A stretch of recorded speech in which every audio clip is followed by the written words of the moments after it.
नमस्कार दोस्तों, स्वागत है आप सभी का हमारे चैनल यूरेनियम गुरुजी में। हम लोग आज 5 सितंबर से बनने वाले करंट अफेयर को यहाँ पर डिस्कस करने वाले हैं और आज है शिक्षक दिवस यानी टीचर्स डे। तो टीचर्स डे की ढेर सारी शुभकामनाएं आप सभी को। आप लोग पढ़ते रहें, इस तरीके से आगे बढ़ते रहें। चलिए शुरू करते हैं आज का सेशन। बाकी टीचर्स डे के बारे में डिस्कस करेंगे हम लोग आगे क्वेश्चन में। चलिए शुरू करते हैं। तो पहला क्वेश्चन है कि हाल ही में किन दो देशों के पावर ऑफ साइबेरिया 2 नाम क्या हो जाएगा इसका, power of Siberia 2 gas pipeline के निर्माण के लिए एक कानूनी रूप से बाध्यकारी समझौते पर हस्ताक्षर किए हैं, जो मंगोलिया के माध्यम से गुजरेगी। मतलब मंगोलिया से होकर गुजरेगी वो पाइपलाइन जो होगी। तो ये हुआ, आपको फोटो में दिख रहा है, यहाँ पे पुतिन साहब हैं और शी जिनपिंग हैं, चाइना के राष्ट्रपति हैं। तो रूस और चीन के बीच में हुआ है। किसके बीच में? रूस और चाइना के बीच में हुआ है। आपको पता है कि यूक्रेन और रसिया का युद्ध चल रहा था।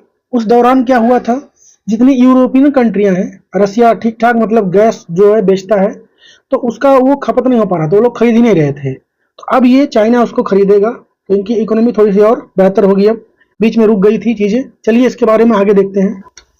तो हाल ही में रूस और चीन ने मंगोलिया के रास्ते से गुजरने वाली पावर ऑफ साइबेरिया 2, नाम ध्यान रखिए, power of Siberia 2 gas pipeline के निर्माण के लिए एक कानूनी रूप से बाध्यकारी समझौते पर हस्ताक्षर अभी इन्होंने किया है। कहां पर? तो आपको पता होगा अभी चाइना में के तियानजिन शहर में संघाई सहयोग संगठन यानी एससीओ की शिखर सम्मेलन बैठक हुई है। वहीं पर इसका हस्ताक्षर इस पर किया गया है, यह समझौता हुआ है। समझौते पर हस्ताक्षर की बात करें तो रूस की राज्य नियंत्रित ऊर्जा कंपनी जो है, कंपनियों की अगर बात करें कौन कौन सी कंपनियां आपस में आई, तो गैज़प्रोम कंपनी है आपका, ये रूस का हो जाएगा। और चीन की नेशनल पेट्रोलियम कॉर्पोरेशन, ये दो कंपनियों के बीच में इसके समझौता हुआ, हस्ताक्षर हुआ इनके बीच में। पाइपलाइन के मार्ग की बात करेंगे तो पाइपलाइन रूस के पश्चिमी साइबेरिया में स्थित गैस भंडारों से मंगोलिया के रास्ते उत्तरी चीन तक गैस पहुंचाएगी। मंगोलिया इस पाइपलाइन के लिए एक पारगमन बिंदु यानी ट्रांजिट पॉइंट के रूप में कार्य करेगा, जिसका खंड सोयुज वास्तोक कहलाएगा। बाकी अगर हम लोग बात करें इस क्षमता कितनी रहने वाली है इस गैस पाइपलाइन की, तो इस पाइपलाइन से चीन को प्रतिवर्ष 50 बिलियन क्यूबिक मीटर गैस की आपूर्ति की जाएगी। यह आपूर्ति 30 वर्षों की अवधि के लिए होगी। बाकी फायदा क्या होगा तो मैंने पहले ही बताया आपको कि यह समझौता रूस के लिए एक बड़ी राजनीतिक और आर्थिक जीत है, क्योंकि यह उसे यूरोपीय बाजार से हुई हानि की भरपाई करने में मदद करेगा। चीन के लिए यह अपनी ऊर्जा सुरक्षा बढ़ाने का एक अवसर हो जाएगा। तो ये क्वेश्चन है, इसके बारे में ध्यान रखें। बाकी चैनल पर अगर पहली बार विजिट कर रहे हैं तो लाइक और शेयर जरूर करें और सब्सक्राइब भी कर लें। अगस्त मंथ का फुल वीडियो अपलोड हो चुका है, आप लोग उसको भी जाके देख सकते हैं। और वीडियो को कंप्लीट देखा कीजिए आप लोग, अगर कंटेंट सही लग रहा है तो। नेक्स्ट क्वेश्चन है कि हाल ही में राष्ट्रीय शिक्षक दिवस 5 सितंबर को किसकी जयंती के उपलक्ष्य में मनाया जाता है?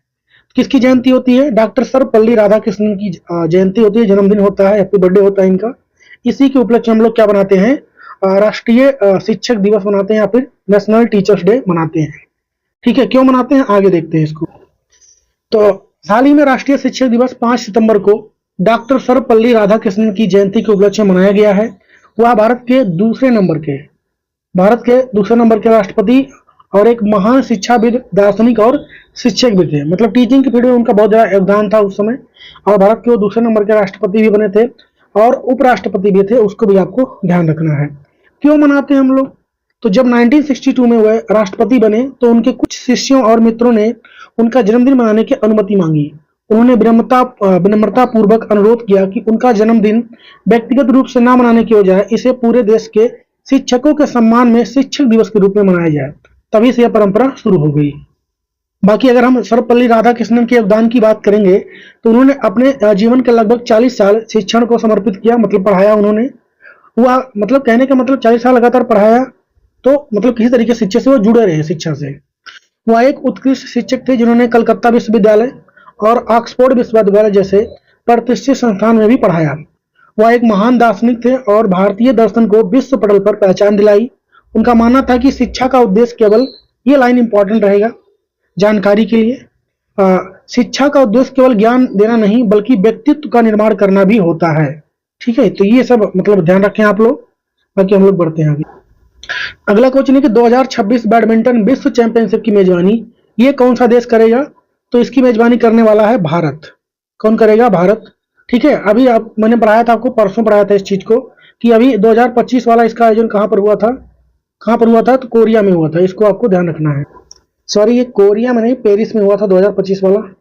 मैंने परसों ही आप लोग को पढ़ाया था कहाँ पर हुआ था, फ्रांस पेरिस में इसका आयोजन किया गया था। और सात्विक साईराज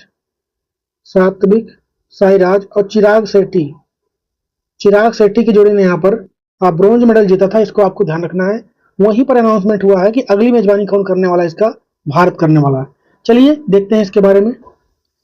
2026 बैडमिंटन विश्व चैंपियनशिप की मेजबानी भारत करेगा और यह नई दिल्ली में आयोजित किया जाएगा। भारत में भी पूछे कहां पर, तो नई दिल्ली में इसका आयोजन 2026 वाला होने वाला है। यह 17 साल बाद होगा जब भारत इस प्रतिष्ठित टूर्नामेंट की मेजबानी कर रहा है। 17 साल बाद इसकी मेजबानी भारत कर रहा है। इसके पहले कब हुआ था? 2009 में हुआ था। 2009 में यह हैदराबाद में आयोजित किया गया था, इसको ध्यान रखें। 25 वाला पेरिस, सात्विक साईराज और चिराग शेट्टी ने ब्रोंज मेडल जीता, मैंने ऊपर बताया आप लोग को। बैडमिंटन विश्व चैंपियनशिप की बात करेंगे तो पहली बार ये कब मतलब शुरू हुआ था? ये 1977 में।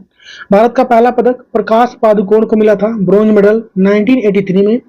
प्रकाश पादुकोण दीपिका पादुकोण के पिताजी थे, इसको भी ध्यान रखें। बाकी बैडमिंटन से रिलेटेड जो कप की बात करेंगे तो Thomas cup, Uber cup, Sudirman cup, Narang cup, Rahimtoola cup और चड्डा कप, इन सब का संबंध किससे है? बैडमिंटन से है। बाकी बैडमिंटन एसोसिएशन ऑफ इंडिया की बात करेंगे तो इसका स्थापना कब हुआ था? 1934 में। हेडक्वार्टर मिलेगा आपको नई दिल्ली में। वर्तमान में इसके हेड कौन है? तो हेमंत बिश्वा शर्मा है, जो कि असम के मुख्यमंत्री भी हैं। बैडमिंटन वर्ल्ड फेडरेशन की बात करेंगे तो इसका स्थापना 1934 में इसका भी होता है, साथ ही में भारत वाला भी हुआ था। इसका हेडक्वार्टर मलेशिया के कुआलालंपुर में है और वर्तमान में इसके प्रेसिडेंट कौन है? तो पाउल एरिक हायर हैं, इसको भी ध्यान रखें। अगला क्वेश्चन है कि हाल ही में भारत ने शैक्षणिक वर्ष 2025-26 के लिए किस देश के छात्रों के लिए 1000 ऑनलाइन छात्रवृत्ति की घोषणा की है? तो भारत ने अभी हाल ही में किया है, कहां के लिए? तो अफगानिस्तान के लिए। कहां के लिए किया है? अफगानिस्तान के लिए किया गया है। आपको पता है कि अफगानिस्तान में वर्तमान में किसका कब्जा है? तालिबान का कब्जा है यहाँ पर। तो वहां पे लोगों के लिए ऑनलाइन मतलब एजुकेशन ले पाएंगे वो 1000 लोगों के लिए वहां पर चलाया गया है। इसके बारे में पूरी जानकारी यहाँ पर है कि हाल ही में भारत ने अफगानिस्तान के छात्रों के लिए शैक्षणिक वर्ष 25-26 के लिए 1000 ऑनलाइन छात्रवृत्ति प्रदान करने की घोषणा की है। यह पहल अफगान युवाओं को उच्च शिक्षा के अवसर प्रदान करने के लिए एक महत्वपूर्ण कदम होने वाला है।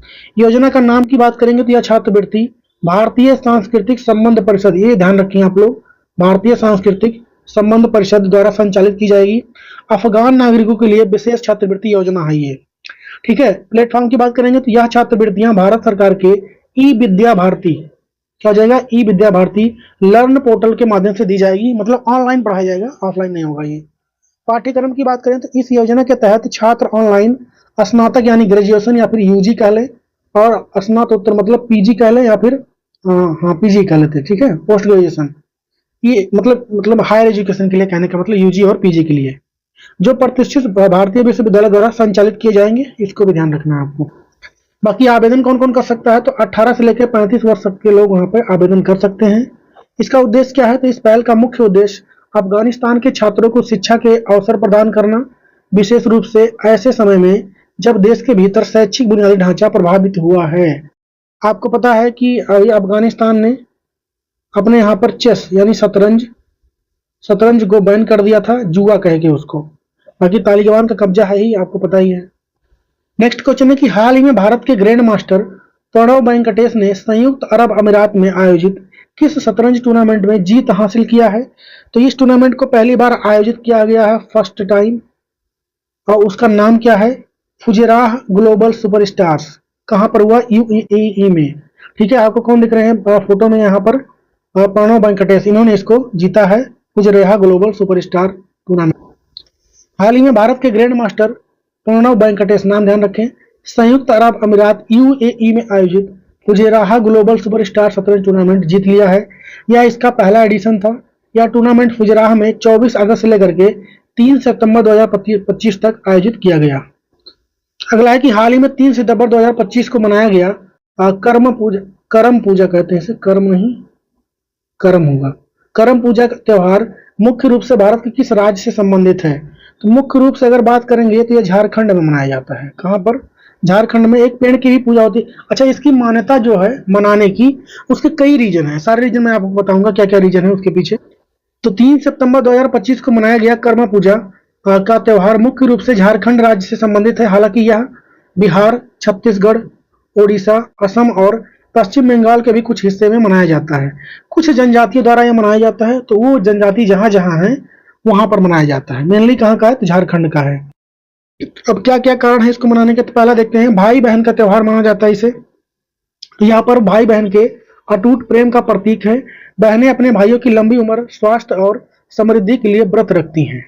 ठीक है। उसके बाद प्रकृति के हिसाब से देखेंगे, प्रकृति पूजा है यह एक प्रकृति आधारित त्योहार है जहां कर्म वृक्ष, जो मैंने फोटो में दिखाया था आप लोग को ऊपर, कर्म वृक्ष पेड़ की पूजा की जाती है, जिससे शक्ति, युवावस्था और सौभाग्य का प्रतीक माना जाता है। बाकी कटाई का उत्सव भी कहा जाता है। यह एक कटाई का त्योहार है जो अच्छी फसल के लिए मनाया जाता है। लोग अपनी भूमि की उर्वरता और समृद्धि के लिए प्रार्थना करते हैं। उर्वरता मतलब फर्टिलिटी। आदिवासी संस्कृति की बात करेंगे तो यह मुख्य रूप से आदिवासी समुदाय द्वारा मनाया जाता है। कौन कौन सी है, तो मुंडा है, हो है, उरांव है और संथाल है। तो ये ट्राइब जहां भी पाए जाते हैं वहां पर यह मनाया जाता होगा। अलग अलग पॉइंट ऑफ व्यू हो सकता है देखने किस रीजन से मनाया जाता है, पर मनाया जाता है। अगला क्वेश्चन है कि हाल ही में किसने अपने सफाई कर्मचारियों के लिए अन्नपूर्णा योजना शुरू किया है, तो स्टार्ट किया है कर्नाटका ने। किसने स्टार्ट किया है, कर्नाटक ने स्टार्ट किया है। बेंगलुरु से शुरू हुआ है ये। हाल ही में बेंगलुरु जल आपूर्ति और सीवरेज बोर्ड ने अपने सफाई कर्मचारियों के लिए अन्नपूर्णा योजना स्टार्ट किया। नाम ध्यान रखें, बेंगलुरु जल आपूर्ति और सीवरेज बोर्ड। इसका उद्देश्य क्या रहने वाला है, तो सफाई कर्मचारियों को स्वास्थ्य और सम्मानजनक सुबह का भोजन यानी नाश्ता की बात कर रहे हैं, नाश्ता बेहतर मिल पाए। ठीक है। लाभार्थी कौन कौन, मतलब कितने लोग को होने वाले हैं इसमें, तो लगभग 700 सफाई कर्मचारियों को यहाँ पर शामिल किया गया है। क्या मिलेगा इसमें लाभ के रूप में, तो 1500 रुपये दिए जाएंगे। प्रत्येक सफाई कर्मचारी को मासिक रूप से 1500 का नाश्ता भत्ता मिलेगा हर महीने। ठीक है। यह भत्ता अन्नपूर्णा स्मार्ट कार्ड के माध्यम से दिया जाएगा। कोई स्मार्ट कार्ड बनेगा अन्नपूर्णा नाम से, उसमें क्रेडिट किया जाएगा, आप लोग नाश्ता कर पाएंगे वहां से। 1500 रुपये हर महीने आपको इसके लिए अलग से मिलेंगे। ठीक है। अगला क्वेश्चन है कि हाल ही में सितंबर 2025 में इंक्लूजन इंटरनेशनल की 18वीं विश्व कांग्रेस की मेजबानी ये कौन सा शहर कर रहा है, तो शारजहां। कौन कर रहा है, शारजहां कर रहा है, यूएई में है। सितंबर 2025 में इंक्लूजन इंटरनेशनल की 18वीं विश्व कांग्रेस का आयोजन संयुक्त अरब अमीरात यूएई का फुल फॉर्म होता है, इसके शहर शारजहां में किया जा रहा है। शारजहां जो लोग क्रिकेट देखते होंगे वो लोग जानते होंगे, यहाँ पे एक स्टेडियम है जहाँ पे मैच भी होते हैं। मेजबान की बात करें तो इस कांग्रेस की मेजबानी शारजहां सिटी फॉर ह्यूमैनिटेरियन सर्विसेज द्वारा किया जा रहा है, जो कि इंक्लूजन इंटरनेशनल का ही एक ऑर्गेनाइजेशन है, मतलब उसका सदस्य संगठन है। विषय की बात करेंगे यानी थीम इस बार क्या रहा है, तो हम समावेशन है, वी आर इंक्लूजन, ये इसका थीम रहा है।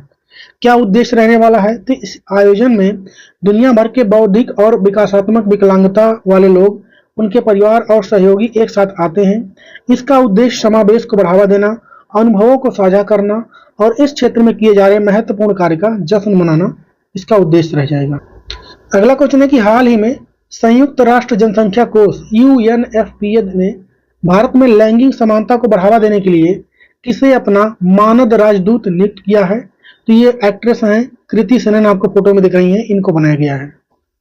तो हाल ही में संयुक्त राष्ट्र जनसंख्या कोष यानी यूएनएफपीए ने भारत में लैंगिक समानता को बढ़ावा देने के लिए अभिनेत्री कृति सेनन को अपना मानद राजदूत नियुक्त किया है। मानद राजदूत के रूप में कृति सेनन महिलाओं और लड़कियों के अधिकारों, भलाई और सुरक्षा को आगे बढ़ाने का संकल्प लेती हैं। मतलब इन सबसे रिलेटेड जितनी भी चीजें होंगी उसका ये प्रचार प्रसार करेंगी। जैसे उसमें बाल विवाह व बेटे को प्राथमिकता देने की मानसिकता जो है भारत में, कि बेटे को प्राथमिकता ज्यादा दी जाती है। ठीक है। और महिलाओं और लड़कियों के खिलाफ हिंसा जैसी बाधाओं को दूर करने में अपनी आवाज उठाएंगी। क्योंकि अगला क्वेश्चन है कि हाल ही में भारत ने किस वरिष्ठ राजनयिक को संयुक्त अरब अमीरात में अपना नया राजदूत नियुक्त किया गया है, ये किया गया है आपका दीपक मित्तल को। किसको किया गया, डॉक्टर दीपक मित्तल। हाल ही में भारत ने वरिष्ठ राजनयिक डॉक्टर दीपक मित्तल को संयुक्त अरब अमीरात यूएई में अपना नया राजदूत नियुक्त कर दिया है। उनकी नियुक्ति इस क्षेत्र में भारत के रणनीतिक और जन केंद्रित संबंधों को और मजबूत करने की दिशा में एक महत्वपूर्ण कदम है। उनके अनुभवों की बात करेंगे तो डॉक्टर मित्तल 1998 बैच के भारतीय विदेश सेवा यानी आईएफएस अधिकारी हैं। उन्होंने पहले भी कतर में भारत के राजदूत के रूप में 2020-22 कार्य कर चुके हैं। और आज का होमवर्क क्वेश्चन है कि हाल ही में खत्म हुए युद्ध अभ्यास नाम का युद्ध अभ्यास नाम का युद्ध अभ्यास ये कहाँ पर हुआ है? इसका जवाब छापेंगे आप लोग कमेंट में। बाकी सेशन कैसा लगा आप लोग कमेंट में बताइए। और अगस्त मंथ का फुल वीडियो आ चुका है, आप लोग उसको देख सकते हैं जाके सर्च करके, ठीक है। ई बुक भी मैंने बना दिया है, हिंदी इंग्लिश दोनों के लिए सेपरेट है, फुली एक्सप्लेन्ड है। जैसा आपको यहाँ कंटेंट मिल रहा है वैसे ही मिलेगा वहाँ पर, बल्कि थोड़ा ज़्यादा ही मिलेगा आपको। जो ई बुक रहेगा उसका प्राइस उसकी मात्र 15 रुपये है। तो 15 रुपये का समोसा खा लेते होंगे आप लोग, तो इसको परचेज कर सकते हैं इस नंबर पर व्हाट्सअप कर करके। बाकी ख्याल रखें अपना और मिलेंगे कल की वीडियो में, तब तक के लिए जय हिंद।